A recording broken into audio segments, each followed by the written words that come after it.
Hello and welcome to this Thrive panel, What Should L&D Be Doing to Build a Fluid, Dynamic Skills Strategy? I'm so pleased that there's so many people here and that you've taken the time to join us. So please do say hi, share and comment in the links, and we'll be as responsive as we possibly can be. For those of you who don't know Thrive, we're the only learning and skills platform in the UK, and we help the organisations we work with to formulate and deliver on a skills strategy.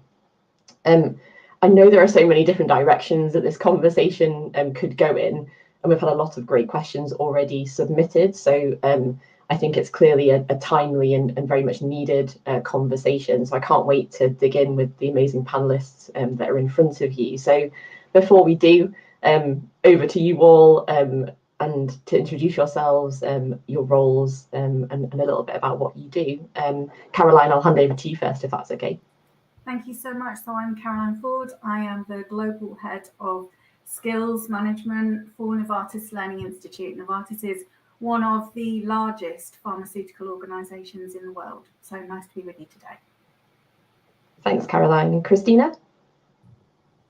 Hi, everyone. Thrilled to be here. I'm Christina, Senior Director of Organizational Development and Learning for Deciem, the abnormal beauty company. And we do make beauty products, and we're definitely very passionate about learning and skills development as well. So really happy to share some of what we're doing with you all.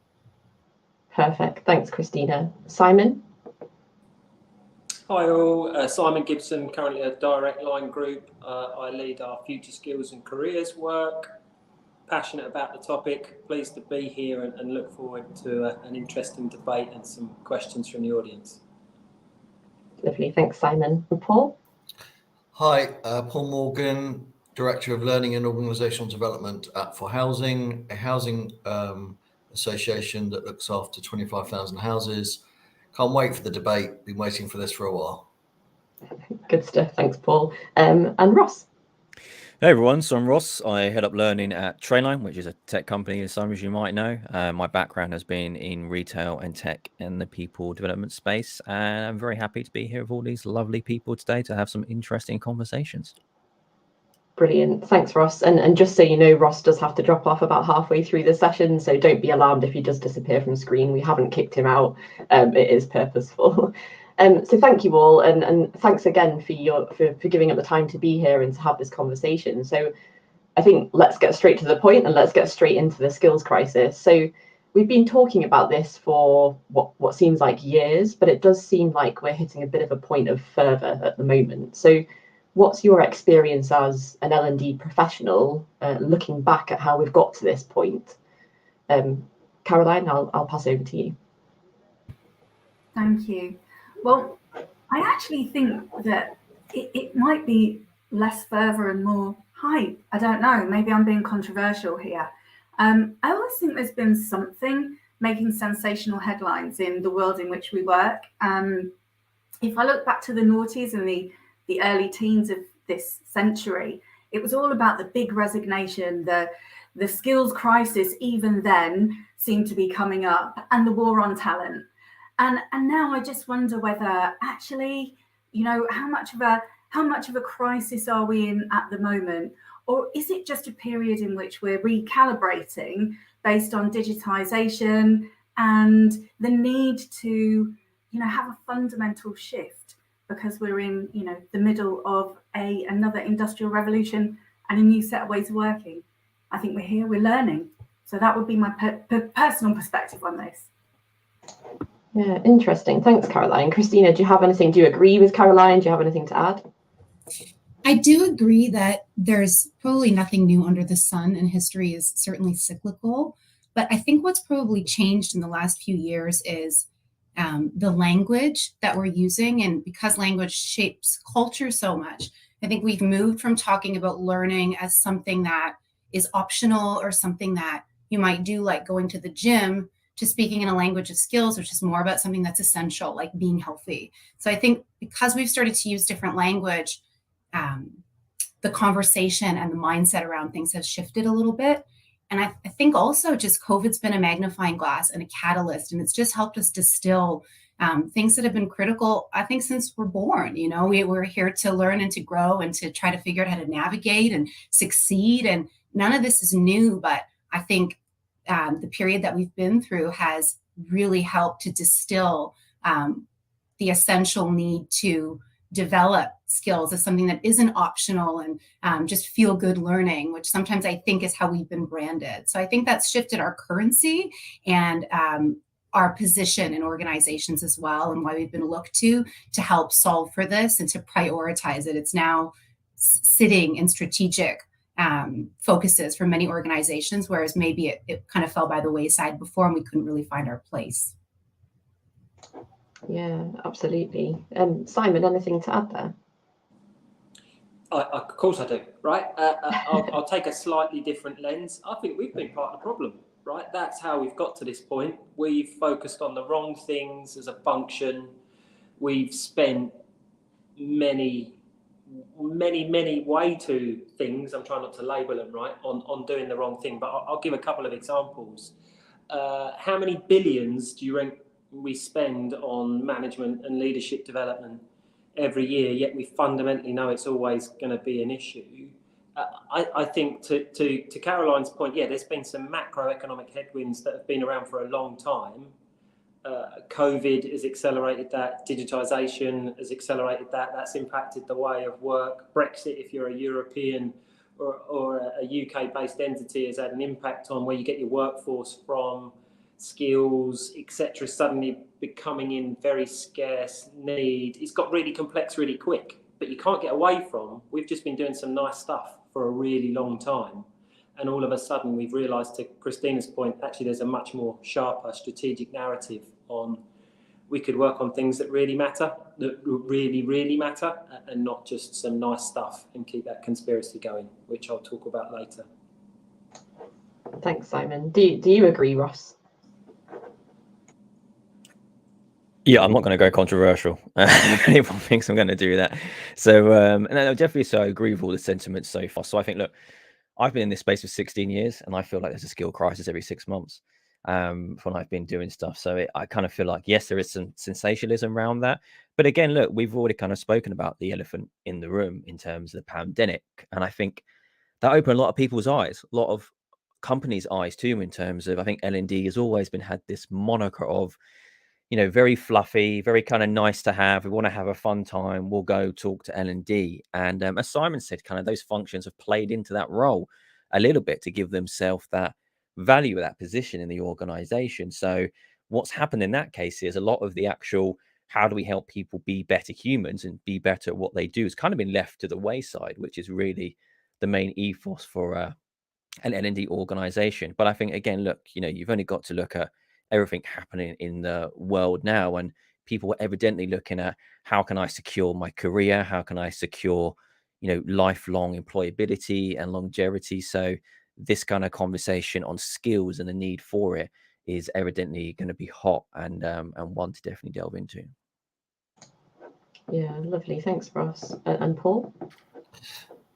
So I think for years we've talked about skills and we've mixed it with certifications. And as organizations have tried to sell the benefits of their skilled workforce, the majority of the sell has been in certifications that are more technical and the skills that we believe we're going to underpin everything else. So I think from a technical point of view, I think the technical audiences have kept up as fast as they have. But back to, you know, my colleague's other points is we've neglected other skills and we've put our money in the wrong places. And I think, you know, Brexit created a hole and then COVID created a crater. And I think we're trying to work out how we deal with it. But I think it's now time to decide whether it's important or not. And we've talked about it for years, and we just need to work out in terms of where we put our money and where we really focus our efforts.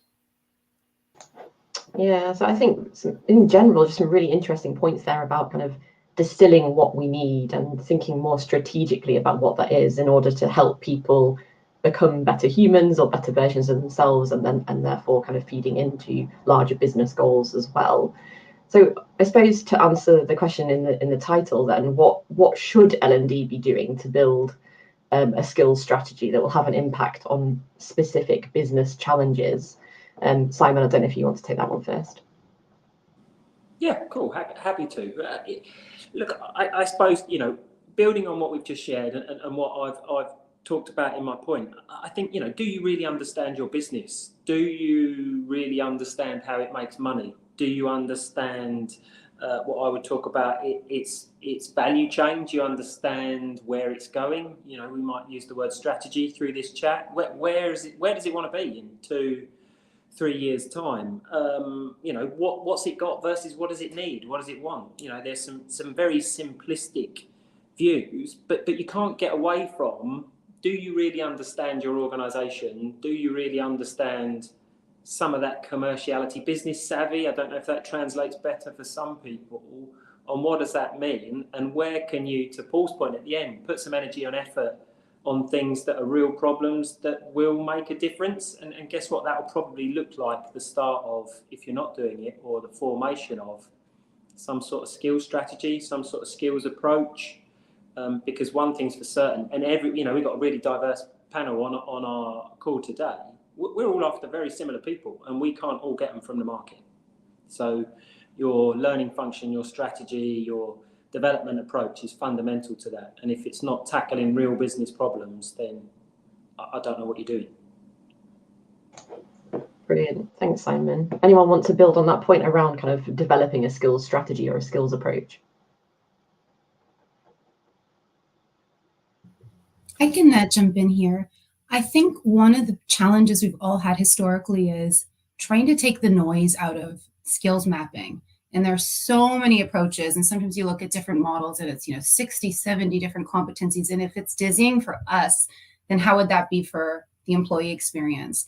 And so something that we've done at DECIEM is really try to distill what are those foundational skills that are broad enough and fluid enough to be customizable to different areas of the business. We're a global business, so we've got different business units, different regions, different barriers and mindsets in our different pillars. And so how can you build something foundational that's simple enough that you can embed it throughout the organization, you can really embed it in the culture, and that's also kind of customizable enough that people can lean into the specific skills that they might need.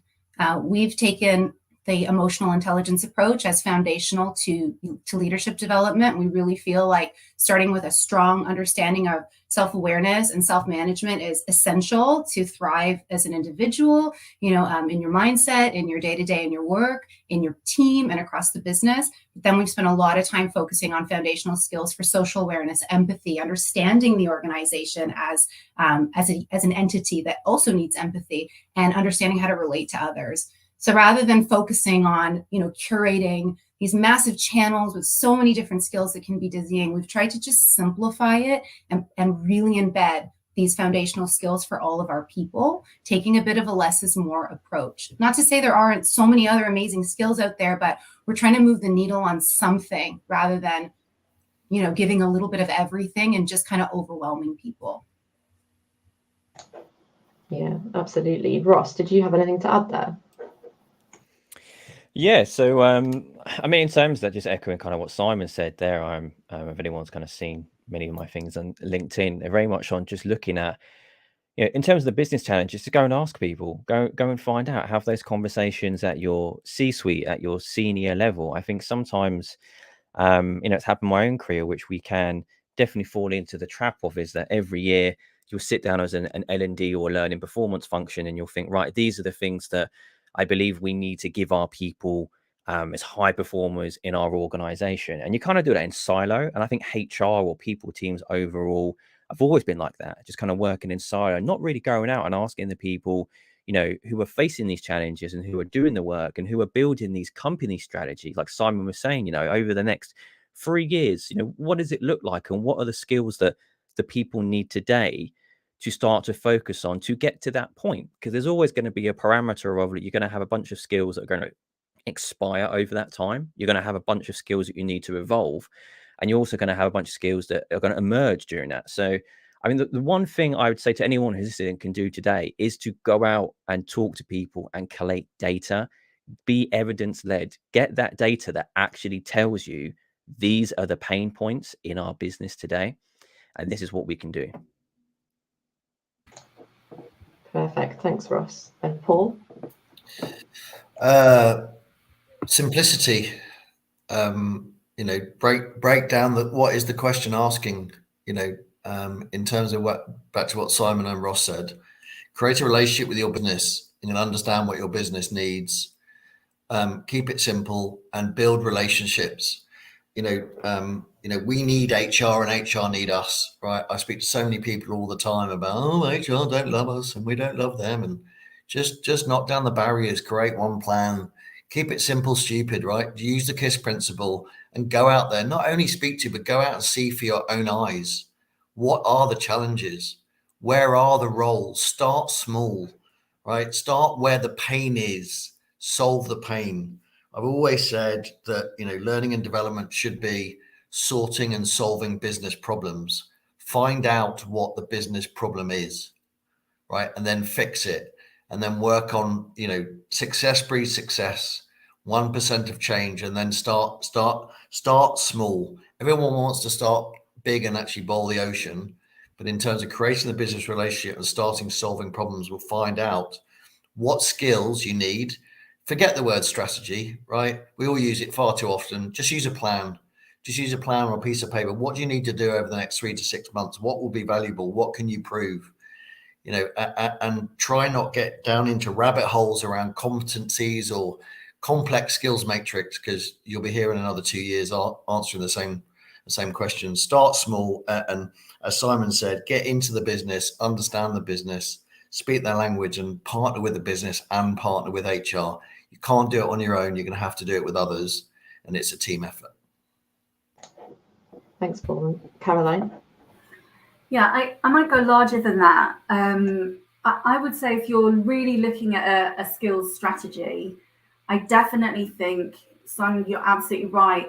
Start with the business strategy. Really think about what your organisation needs to have in place. So what are the skills you have today?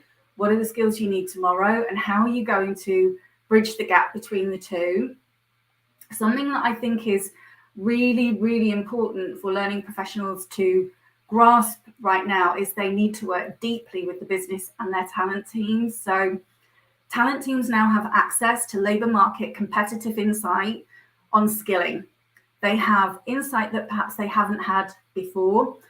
They also have really improved the way that strategic workforce planning is done. And those different elements will help the organisation and the learning function understand how many roles do you need, what roles do you need, what skills do those role holders need, where are they geographically. Then do you have it internally? Do you go for it externally? Do you buy it, borrow it, build it?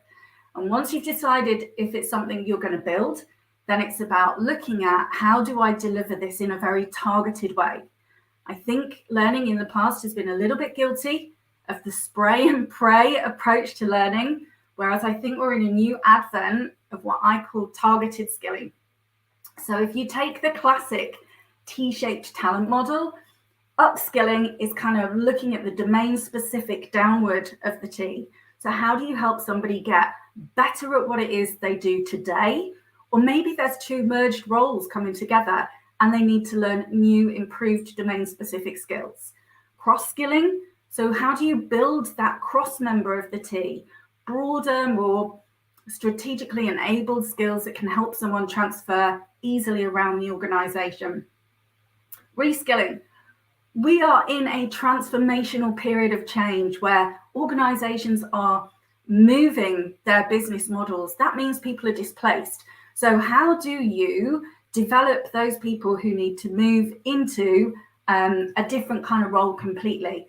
And also, if they're moving out of the business, how do you skill them so that as a good corporate organisation, they're ready for the future world work outside your business? Those would be some recommendations from me. Yeah, thanks, Caroline. And that, but just picking up on what you were saying towards the end there about transformational strategy, that it's ringing true with one of the comments that we've had in the audience there from Nick Riviero saying, I'd like to think that Brexit, COVID moved us away from conservational business strategy to transformational business strategy. And I think that's definitely tying in with some of those thoughts that you just shared. Does anyone else agree with that shift towards transformational business strategy? Yeah, I mean, you can't get away from what's happened, right?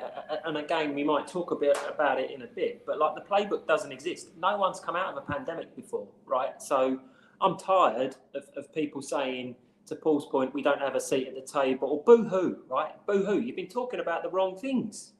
If you've got things that matter to your organisation, that's, to Nick's point, that will be transformational. That will be probably disruptive to your organisation and to its people. And to some of Caroline's points, yeah, there's some sophistication out there that didn't exist before. That primarily is not being undertaken by many organisations, right? Many organisations are still in the who can we train, who can we develop, who can we hire, fire and pay? And that's the level of sophistication. I'm not digging out anybody on the audience, right? I talk to many people. I'm sharing many experiences. But yeah, you can't get away from, we're in a fundamentally different time. And if we're not acting differently, then that's a problem, right? So I buy Nick's sentiment. I'm not sure organisations know how to put that in practice, or we probably wouldn't be having a webinar like this if that was the case.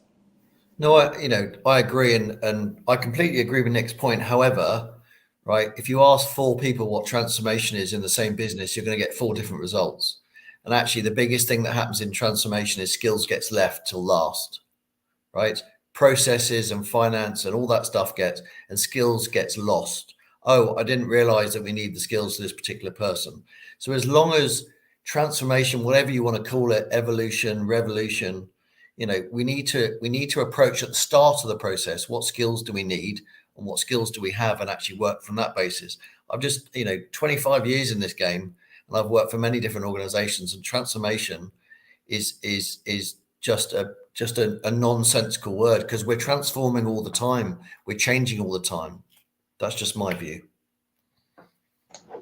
Yeah, thank you. I think that's sparked an interesting conversation there. So I think that kind of leads quite nicely onto our next question, which is around, and again, kind of links in with what Caroline mentioned right at the beginning about hype rather than fervor. And I suppose, is it fair to say that L&D has a tendency to be reactionary? And how would you encourage a kind of bigger picture thinking or bigger picture approach to this, rather than just to simply go ahead and start making changes left, right, and centre? Christina, over to you for that one. Thank you. Something that we focused on this year at DECIEM is playing the long game with skills development. So our approach to leadership development, which I mentioned, focuses on foundational skills around emotional intelligence and diversity, equity, and inclusion. We've actually mapped a 12-month program, and twice a month we focus on one competency in emotional intelligence and then one in diversity, equity, and inclusion that links to that. And there's education that might happen live, it might happen digitally, it might happen through e-learning, depending on the business unit. But then we really focus on not just the skill set, but also the habit sets and the mindsets, and give people time to learn through doing, because you don't necessarily know when you're going to have a moment where you might struggle with conflict or emotional regulation or agility or positive outlook.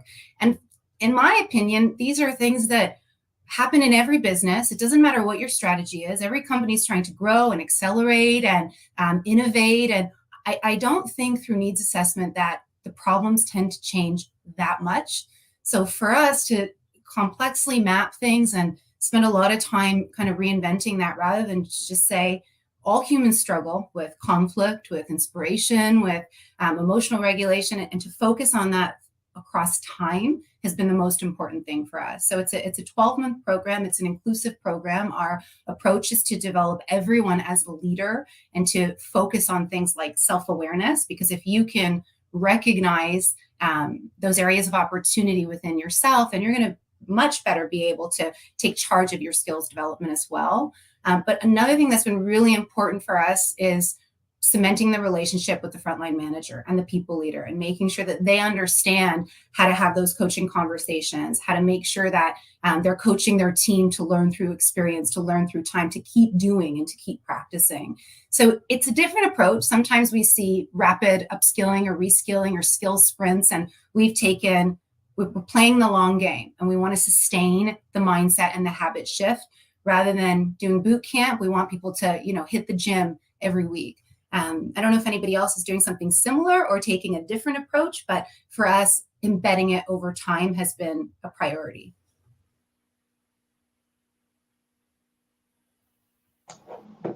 Paul, anything to add there? Yeah, I'm going to take two sides of this, and anyone that has known me or seen me on LinkedIn knows that I'm a pretty straight talking person. So there's a massive difference between theory and practice, right? So we're just about to finish, or we're in the third part of doing exactly that in a year. So there are two issues here, right? 40% of our leaders don't want to participate in the program, even though they've been forced to, because they don't feel that they need to, right? So part of when we're talking about skills, right, you got two issues. You got one in terms of whether the person thinks they have a skill they don't have, or someone needs to be trained in a skill to have the insight in their own ability, right? So that's something we're faced with all the day. All the day is basically about putting programs on, and everyone's saying, well, I already have that skill. So when we're talking about skills, we're talking about the need for the people to understand what they do and don't have, and what the business does or doesn't need, right? And we're just in the midst, and I applaud you with the program. We're doing the same. We've just done a survey, happy to share the results. 40% of people don't want to take part because they don't think it's for them, right? The second part is in answer to your question, is in terms of, let's just stop doing what we're doing. Stop, right? Stop doing the things that we think we should be doing, and work out with the resources and the money we've got, where do we need to focus? I think someone said spray and pray. I think it's a really interesting thing. We try and do too much, right? We try and please too many people. Let's just focus our efforts, our resource, our talent on fixing the issues that we need to fix that are important for the business, and stop fixing things that we think are important for the business, right? And we continue to get this reputation of doing the things that aren't connected to the business. So one of my things when I move into new jobs is just to stop what we're doing. Not to say that anything we're doing is wrong, but just stop doing what you've always done, and start to think about where you can put your resources. If it was your money, and I know it's a really corny saying, if it was your money, I work for a housing association, we're spending housing tenants' money, right? Where is best to put it, and what are we not going to do? What are we going to say no to? I saw a comment on the LinkedIn. What are we going to say no to? We never say no to anything, because we're pleasers. Stop being pleasers. Start being business people and driving business and commercial conversations. As you can see, I'm quite passionate about the subject. Thanks, Paul. Ross, I'm conscious you've got to drop off in a few minutes. Did you want to add to that? Yeah, very briefly. So I'm going to do this in 30 seconds as much as possible, and there's more to this, right? So in terms of the question itself, in terms of being reactionary, that's about context, I think. I think what I'd like to point out is that there is no problem in being agile as a team. There is nothing bad about having the ability, if there is a business problem that you can solve and do well at a pace with agility, then great. What I wouldn't want to, talk about or make people think about is you need to do the classic L&D thing where someone comes and talks to you and it takes you 6 to 12 months to deliver something. That's just not the world we live in, right?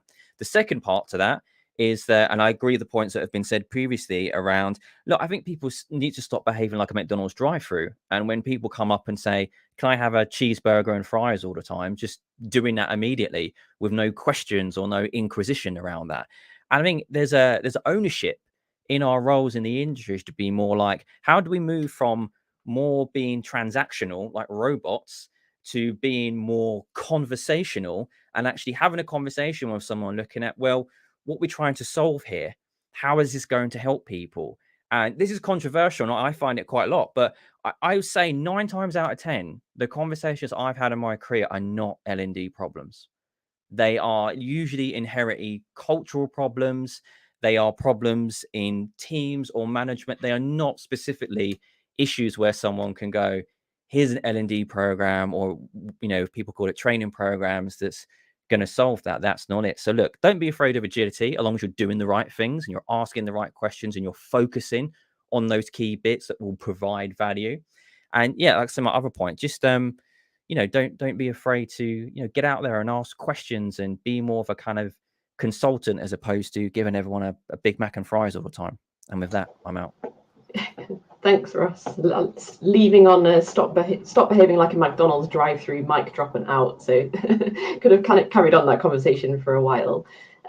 Caroline, did you want to add to anything there? Well, I'm almost tempted to say, would you like extra pickle with that? You know, it's one of those things. But I'm gonna come back to the whole targeted skilling piece and how can we actually move towards a more targeted approach. So when I'm talking about targeted skilling and really making your dollar count in an organization, or your pound or your euro, depending on where you are, I'd really encourage learning teams, no matter what size of the team or what size of the organization, to start thinking about how they can combine a mix of data-driven insights about their workforce, doesn't matter how big or small it is, to identify both enterprise or, you know, company-wide skills that everybody needs, and then domain-specific, context-specific skills that those individuals are also going to need. Take a look even at LinkedIn. Look at some job descriptions for the type of roles that you have in your organization. Take a look at some of the widely available skills-based intelligence that's out there. MZ Burning Glass now just changed their name, and I'll come back on that in a minute. But they're a great organization that gives you skills intelligence regularly on emerging, trending, and declining skills. So take a look at some of their research and see what it's telling you about your workforce makeup and your industry. And then really train your learning and development team, because they train others, to use learning experience design to close specific skill gaps within your organization. And I stress, it doesn't matter whether you're a big multinational or international or a very small local in-country organization, the same theory and methodology and the same tooling is available quite widely for free on the open market. So I'd encourage all learning teams to take a data-driven approach here.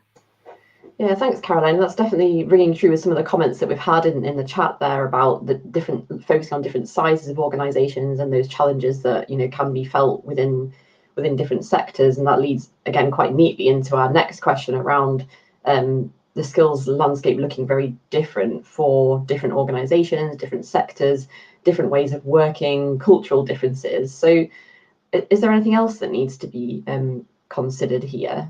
Simon, I'll pass over to you for that one. Thanks. I mean, it's obviously an emotive question, right?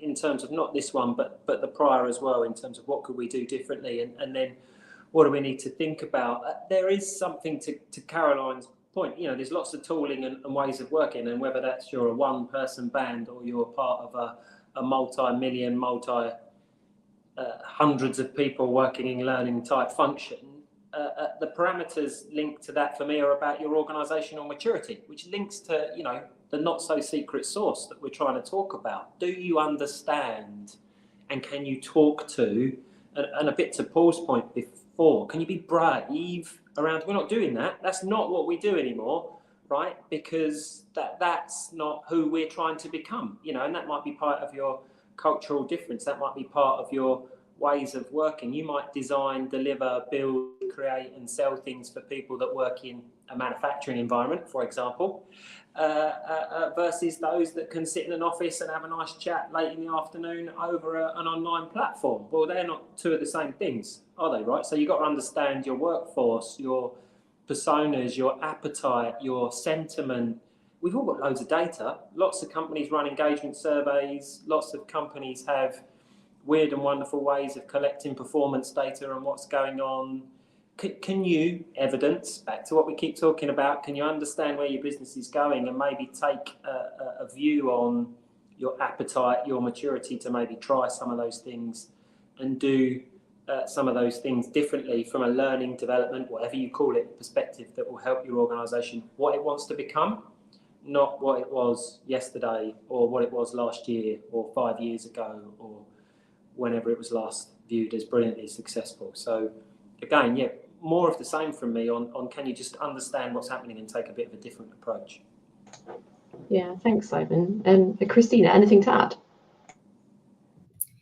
I think that, to Paul's point earlier, trying to understand the barriers and why people don't engage is one of the most important things, because sometimes when we're pushing out skills development and people ask for it, it's kind of like, I'll go back to my kind of exercise equipment analogy. It's like you want the exercise bike and it gets to your house and you never use it, right? We try to push these programs out, but work gets in the way, life gets in the way, and it's really important to figure out what those barriers are, but to stay steadfast and to make sure that we're connecting with people and helping them understand how to remove those barriers or how they can customize programming or development to fit into the flow of their work day. I just met with our senior leaders, and we were talking through our human leadership programming and the different ways that they can leverage it, that they can use it to coach their teams, that they can customize it.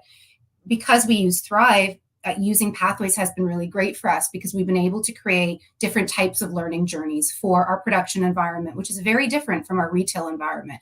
In retail, it's stop and drop, help your customer first. And that's a very different experience than the office teams versus being in a production landscape where you often can't bring technology right onto the floor. So we have to have different strategies there. Sometimes we do production shutdown so that we can rapidly reskill or spend time with everybody all together. So it's, I think, meeting with your different business units, understanding what their barriers are, working with your HR business partners to coach to those barriers, helping to shift their mindsets or helping them understand how and when they can access something as needed and how they can kind of plug and play and shop the tools and the experiences that they need, and then being really smart with your technology to create customizable journeys that can be more micro or macro depending on the level of need, the level of time, and some of those different barriers. Yeah, so many valuable points there, Christina. Thank you. And I think there's some really kind of key takeaways that people can pull from that. But I suppose, what one thing do you think people listening today could do right now that would start shifting that organisational approach to things? I mean, there were lots of tips there, Christina. Maybe we could narrow it down to one each. I'll throw it back to you, Christina, to choose one of the things you just said. I think that simplifying your approach and focusing, for us, what's worked really well is focusing on foundational skills that we understand will broadly impact all levels of the business, and really focusing on those. So I think it was Paul who mentioned a keep it simple approach. And I think that's really important so that you can move the needle on something. That would be my best advice. Paul, what would your advice be? My advice would be we need to define what a skill is first. And I know it's going to sound like a really odd comment, but I've spent the past 6 months looking at this, and I've looked internally and I've looked externally. And skills are described in different ways. They can be knowledge, they can be experience, they can be behaviors. So when I've looked at other people doing skills pathways, they've created something that's not a skill, but it is a pathway or it's a task or a bits and pieces to do. So first advice is define what a skill is. And I'll be open. As an industry within housing associations, I think we've struggled and we can't define what a skill is. So I think if you want a skill strategy, you need to define what a skill strategy is first, and whatever it's defined as, and that's what you want to move forward with it. But if it isn't a skill and you want them to understand it, there's some kind of definition actually going forward. And then as been said already, use baseline skills, use the core skills, take 3 to 5 of the jobs. We've got 300 job roles and 600 people. I know Simon's got thousands, right? Take a proportion of a department, look at their job roles, and work out, can you look at the job role and find out the core skills in the job role? If you can't, there's a problem. And back to Christina's point, right? That's what you need to do first. And you need to start small to educate the business. What's the benefit of looking at those core skills underpinning? Not what behaviors they've got, not that they understand the Social Housing Reform Act. Have they got resilience? Have they got emotional intelligence? Have they got relationship building skills and they're working? Start there first and then move from there. Create the foundation. Start, just keep it simple. Start there, gain some success and move forward. But I'm sure we're all challenged with more job titles and more job roles than we can do with. So just take a department, take the most important ones, and then start the conversation there. And then start with how you can support increasing the levels of capability within those skills. Lovely. A couple of points there I'll come back to in just a second. But Caroline, what would your one tip be? Well, it's a bit of a build actually of the last point. So I think one of the things I see organisations struggling to get to grips with is having one shared language and definition for skills. And so I'm going to come back to the point I made earlier. Lightcast is the new name for MZ Burning Glasses was. They're a skills specialist and they have an open source skills taxonomy. Now, your skills taxonomy is your dictionary for skills in the organisation. And once you're all using the skills taxonomy across the organisation in a uniform way, you have the ability to link skills to jobs, skills to people, skills to learning, skills to reward, and you're all talking the same language. Now, in terms of what we're recommending around understanding the skills that are in job descriptions in a specific part of the organisation, I wholly subscribe to that. If you go onto the Lightcast IO website, you'll see that not only can you access their skills taxonomy for free there, but you can also copy and paste a job description into their skill extractor, and that will, using AI and automation, machine learning, pull out the skills that are both implied and explicit within that job description. That should help you get a head start with understanding the skills in the organisation, then work with a subject matter expert who understands the context in which your organisation or department work, and start building out a skills portfolio for them and learning to go with it. That's my advice. Thanks, Caroline. And Simon? Cool. I'm going to take a slightly different tack to my colleagues. I'm going to say we're not in the friends business anymore, right? We're not in the nice business. We don't need accolades and pats on the back for doing nice stuff and people coming back to us to do more nice stuff because you were famous for doing nice stuff.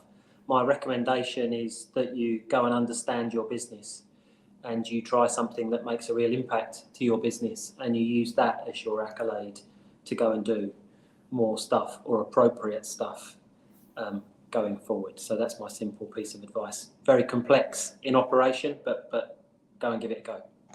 Yeah, you made it sound so simple, Simon. Linking into a couple of the things that maybe all of the things that you mentioned, one of the audience questions that we had submitted prior to the chat was, is the job title dead? Anyone want to take a stab at answering that? I'd jump on it straight away. To a degree, it has to be for some instances, without spending too much time and us taking up too much navel gazing. I don't need to know what a thing was called from 5, 10, or even probably 2 or 3 years ago. We need to better understand.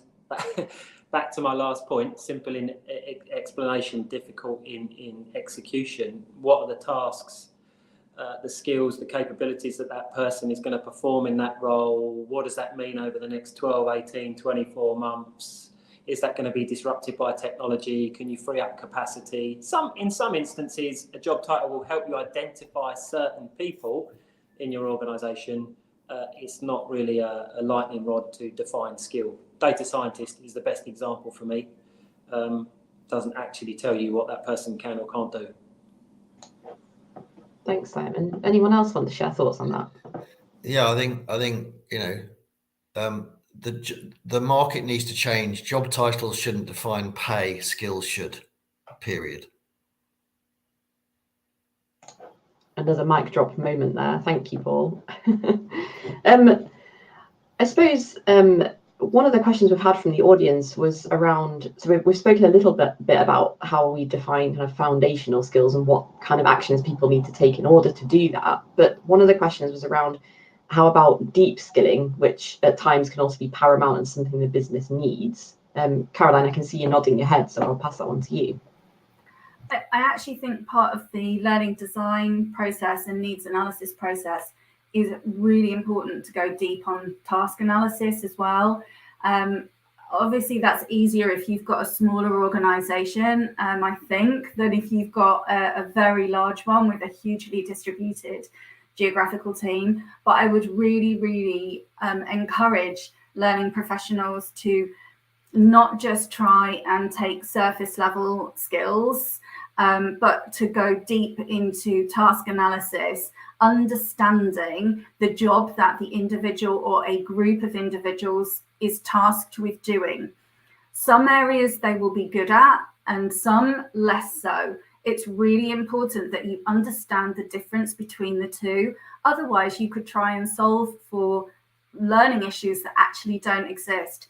The other thing that task analysis around a job will help you do is understand whether it's really a learning and development need to solve for in the first place, because it could be a cultural need, it could be structural, it could be technological, it could be environmental. And actually learning is often, learning is a panacea for everything, right? So there is a sort of common misconception that a learning and development solution can fix all ills. But actually, the reality of it is it simply can't. So by doing a deep task analysis, you'll understand the skills somebody needs to do a specific job and be able to understand whether or not it's the lack of skills which is preventing them from doing it to the level of proficiency that the organisation needs. Yeah, I think that's a sentiment that's been echoed in a lot of the conversation today, and also the chat that's been going on as well. And to pick up on something Christina also mentioned earlier about kind of bringing the right people into the conversation at the right time, we had a question submitted prior to the conversation around, do you think L&D and people functions are more joined up now, and how does that impact decisions around skills? So Christina, did you want to add anything to that? Absolutely. I think certainly the people function is operating much more synergistically. In the past, it used to sort of flow through HR and maybe aspects of total compensation or total rewards that would help benchmark and understand what the right technical or functional skills were, as well as those core competencies per level. And because of the kind of work that Caroline's mentioning, we do in needs assessment and really in listening and understanding what's really going on in the business, I think it's become much more iterative and of a figure eight than, a one directional kind of waterfall type flow. To even go back to that previous question, though, around what are foundational skills, I think the approach that we've taken is, again, to think about those skills that are needed per level, regardless of the function. And I think what Caroline's speaking to is really important, because you're speaking to the technical stuff that's specific to, for us, it might be to our scientific team or our creatives or our supply chain team that are really essential for them to do their specific job. But then we think about, well, what do you need no matter your specific function, that we also need to focus on broadly throughout the business, because we know we only have so many people, so many resources, and so much time in and buy-in that we're going to get. So I'd mentioned the model of emotional intelligence that we've taken, but another really simple foundational model that I think applies to every organization is the 4 C's of 21st century learning. This is what they're teaching children now. It's not about reading, writing, and arithmetic. It's communication, collaboration, creativity, and critical thinking. And most of your level-based challenges, when somebody says, I want another job title, they want to grow, they want the salary, they want to be a bigger impacting member of the business, they want meaning, and they're trying to level up. And these are the skills that will definitely help them get there. So if you're a lean team and you don't have, a ton of time to build or a ton of money to buy, it's a really simple model that can help to solve for a lot of those broader business challenges. And then if you're also a lean team, to Caroline's point around the technical stuff, you can work with your people leaders to better assess their functional specific gaps, because you may yourself not know. When I didn't work in production, I didn't know about SOPs and work instructions and quality. These are things, we're not always the expert in those areas, but we find the experts and we ask the right coaching questions, or our HR business partners too, and then we can target those skills and decide how we're going to implement those in the business. So I hope that's helpful too in terms of the foundational stuff. Brilliant. Thanks, Christina. Is there anything anyone else wanted to add in that regard? Yeah, all I'd say is we've got to be careful about language. So we've got to simplify our language. Deep skilling can mean many things to many people, and they have to be measurable. So all I'd say is, you know, some people that I've spoken to recently who have success, they just have very, very easy models in which to intro, advanced, or whatever it is, levels that can be measured, and they can be measured through the content they're using or anything else. So I think we just need to simplify our language. I understand the purpose of deep, but depending on which role you're talking about and which skill, it's hard. Has a relationship between people functions and L&D improved? Yes and no. So in businesses that are led by people that understand the value of both, I think yes. The businesses that don't, no. And the problem is we're seeing now, as we're moving into economic crisis, if you look at the jobs that are going in some of the organizations in the US and in the UK, where do they come from? They come from HR and learning and development. So that's just something we've got to be aware of, is that that's putting a strain on relationships, and that's putting a strain on resources. So I just think we just have to be realistic about what we can do. And even if the HR and L&D team strategically are not aligned, then you as an individual just make yourself aligned, because it'll make your life a lot easier. Thanks, Paul. Simon? Yeah, I'll just add, right, to Paul's point at the end, right, and my 60-second rant for us to start to close up is, you know, I hate the phrase, shall we ask the business? I'm like, I am the business. I'm not paid by somebody else. We're all part of the business.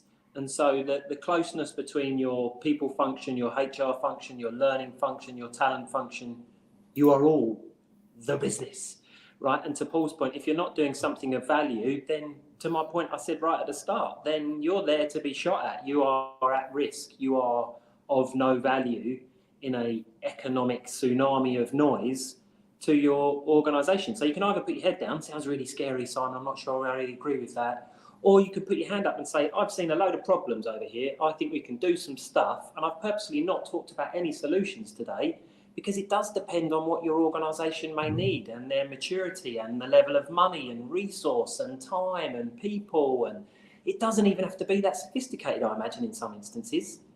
But you've got to be brave enough to put your hand up and say, that thing over there is a problem. Let's go do something about that. So I was just trying to tie those last few questions together, which is, I am the business.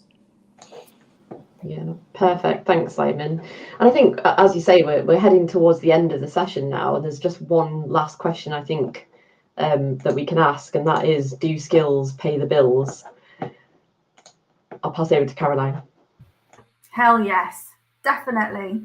So I think we all need to remain current. We all need to remain marketable. You know, depending on how old you are, when you were born, you're going to have different skill sets, you know, and we all need to keep current. We're going to be employed until our 70s now. So actually, you could have 3 different careers. We all need to be lifelong learners, and definitely the more skills you have, the more tailored they are to your desired career choice or pathway, the more likely you are to remain current and employable. Thank you. Thanks, Caroline. I'll be slightly controversial. There's a surprise. Skills alone won't pay the bills. Skills and experience do pay the bills. Good stuff. Anyone else want to add to that?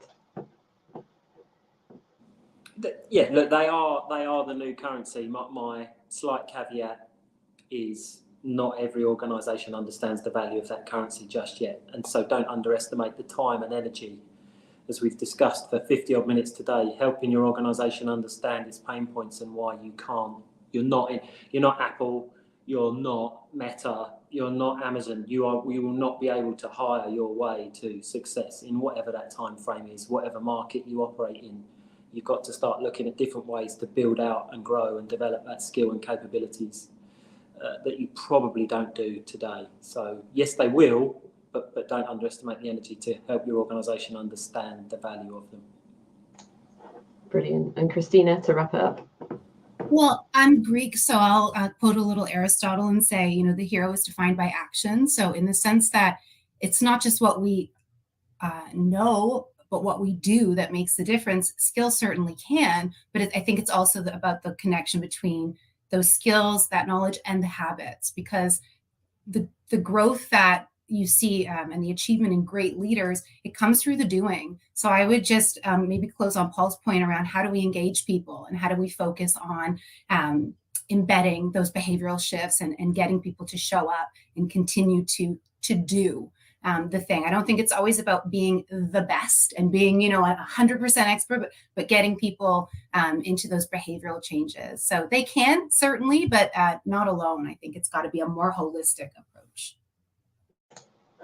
Brilliant, thank you. And I suppose that brings us to the end of the discussion. So just wanted to say thank you so much for sharing your insights and your experience as well. And also thanks to the audience for asking so many insightful questions and leaving so many comments. Thanks also to Laura and Nicole in the background for keeping us in technical check throughout this as well. So the recording will be shared and you will be able to access it afterwards as well. But otherwise, thank you all for joining, and thank you again, panel, for giving up your time to have this chat. Thanks, everyone. Thank you.